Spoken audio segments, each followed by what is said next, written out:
Welcome to Football World. Do you love football? If yes, stay tuned.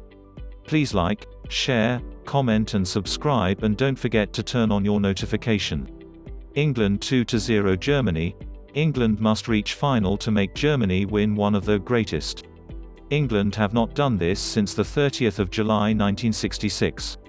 This remains the golden date in the country's football calendar, one that has never come close to being equaled in the subsequent 55 agonizing years. Germany were beaten by England at the knockout stage of a major tournament for the first time since that World Cup final, as Gareth Southgate's side ran out deserved 2-0 winners at a joyous, nervy, celebratory Wembley. And now the door has been pushed open a little further to give England the chance to do something else they have not done since 1966, reach the final of a major tournament. Germany, who have beaten England so often since that day in 1966, were overcome as Southgate earned vindication for both his tactics and his faith in captain Harry Kane, who rescued another largely average display with a moment of glorious release and relief when he headed home the second goal to open his account in Euro 2020. And to add to the landmarks, this was the first time England have won a match, as opposed to progressing on penalties, at the knockout stage of any European Championships. A grim statistic best erased. England's win, on a night when Wembley sounded full to capacity rather than limited to a crowd of 40,000, sends them to Rome on Saturday night for a quarter-final against Ukraine. It's a hazardous but winnable tie, and the same applies to a potential semi-final against either Denmark or the Czech Republic. England have yet to truly sparkle in Euro 2020, but they are experts in getting the job done and have yet to concede a goal in the tournament, helped by the outstanding form of goalkeeper Jordan Pickford, who saved crucially from Timo Werner and Kai Havertz at vital times in a tense encounter. The scenes of celebration at the final whistle were an outpouring of elation at a victory of great significance for Southgate and England. The memory bank was trawled for England's important knockout wins since the 4-2 win over West Germany in 1966. It is hardly a lengthy list, testimony to England's underachievement at elite tournament level. Will this win over Germany prove to be one of the biggest since 1966? Only if they go on to reach the final. Anything else must be taken as a disappointment given where they stand now. And what a night this was for Southgate. This was a defining moment in his time as England manager, when he knew defeat would raise questions about whether he and his team could win the big games, but victory could provide a platform for lift-off.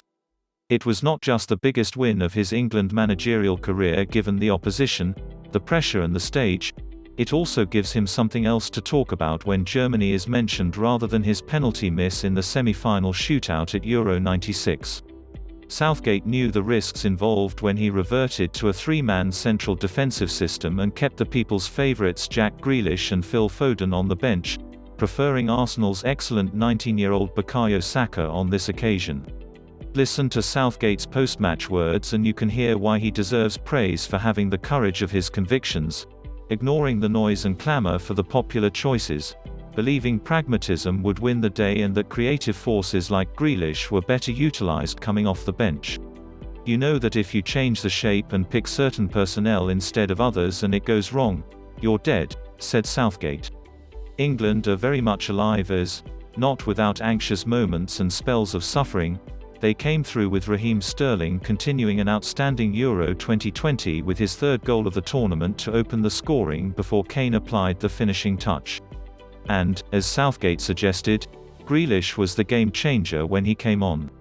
Aston Villa's captain, who has assumed cult status among England's fans, delivered with his involvement in the build-up for Sterling's goal, then providing a perfect cross for Kane to head past Germany goalkeeper Manuel Neuer. Once the deal was sealed after Kane's second, Wembley was in party mood as those thousands of fans who had been starved of seeing England live during lockdown let it all out in a thunderous cacophony of noise. They were rewarded with this victory, the hopes of further progress and a lap of appreciation from England's victorious players. Amid the euphoria must come reality. On the other side of the draw lurk teams such as Belgium, Italy and Spain, as well as Switzerland, the shock conquerors of World Cup holders France in the last 16. England will still need to move up another gear, not only to get through their own half of this draw but to seriously threaten these very impressive sides they may face as Euro 2020 moves into its closing phase. The win over Germany will be nothing more than a satisfactory note on the CV of all involved unless England build on it, a message Southgate wasted no time in delivering to his players. I said to the players straight away that I am the party pooper because if we don't capitalize on that then it doesn't count for anything.